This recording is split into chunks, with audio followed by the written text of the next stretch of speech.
આપની વચ્ચે ઉપસ્થિત આજના મુખ્ય અતિથિ ડોક્ટર રાહુલ સર, મારા સમસ્ત ગુરુજનો તેમજ ગામમાંથી પધારેલા વાલીગણ તથા મારા વહાલા બાળ મિત્રો, આજના પ્રસંગ વિશે હું આપ સૌને બે ચાર વાક્યો કહીશ, તે આપ સૌ શાંતિથી સાંભળશો।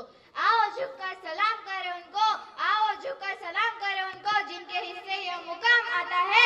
किस कदर खुश नसीब होते हैं वो लोग, लहू जिनका वतन के काम आता है। नमस्कार मित्रों।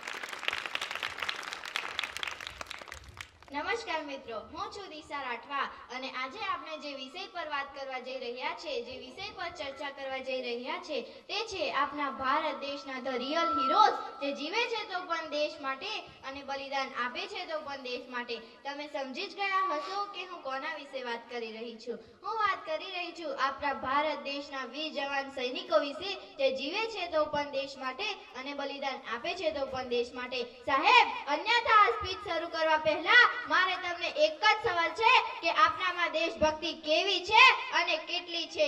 શું આપનામાં દેશભક્તિ ખાલી દેખાવ માટે છે કે ભગતસિંહ, સુખદેવ, રાજગુરુ, ચંદ્રશેખર આઝાદ અને સુભાષચંદ્ર બોઝ જેવી છે, જેમને સૂત્ર આપ્યું હતું, તુમ મુझे खून दो मैं तुम्हें आजादी दूंगा। સાહેબ, આવી હોય છે દેશભક્તિ અને આનું નામ કહેવાય દેશભક્તિ। આજે આપણે વાત કરી રહ્યા છે દેશભક્તિની, તો હું તમને એક કિસ્સો જરૂરથી કહેવા માંગીશ કે એકવાર જર્મનીના હિટલરે આપના ભારત દેશના હોકીના જાદુગર તરીકે ઓળખાતા મેજર ધ્યાનચંદને બોલાવીને કહ્યું કે શું આપ્યું છે તારા દેશે તને, શું આપ્યું છે તારા દેશે તને, તું આવી જા જર્મની, હું તને એર ચીફ માર્શલ બનાવી દઈશ। સાહેબ, વાત આપણા દેશની આવી ગઈ હતી તો આપના દેશના મેજર ધ્યાનચંદે જવાબ આપતા કહ્યું કે દેશ મને આગળ લઈ જાય એ જરૂરી નથી, કે દેશ મને આગળ લઈ જાય એ જરૂરી નથી, પરંતુ હું મારા દેશને આગળ લઈ જાય એ જરૂરી છે। સાહેબ, આવી હોય છે દેશભક્તિ અને આનું નામ કહેવાય દેશભક્તિ। આજે આપણે વાત કરી રહ્યા છે આપણા ભારત દેશના વીર જવાન સૈનિકો અને તેમની વ્યથાની। આપણે તેમની વ્યથા ક્યારે સમજી શકીએ?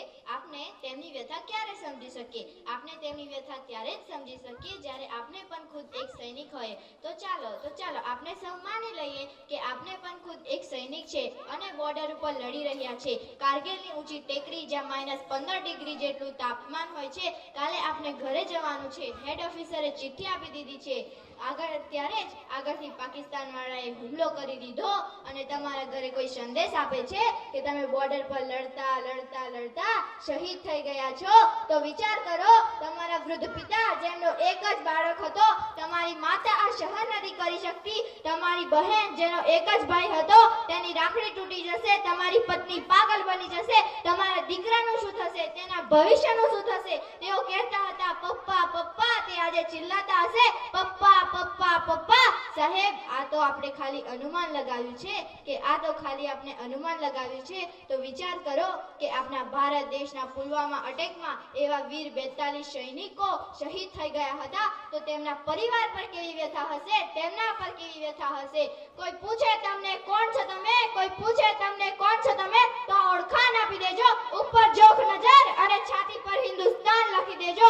કોઈ પૂછે તમને ક્યાં રહો છો તમે, કોઈ પૂછે તમને ક્યાં રહો છો તમે, તો સુભાષચંદ્ર બોઝ અને સરદાર પટેલની જન્મભૂમિનું નામ કહી દેજો અને બાકી બચી જિંદગી તે ભારત માતાને નામ કરી દેજો અને રગ રગમાં જય હિન્દ લખી દેજો।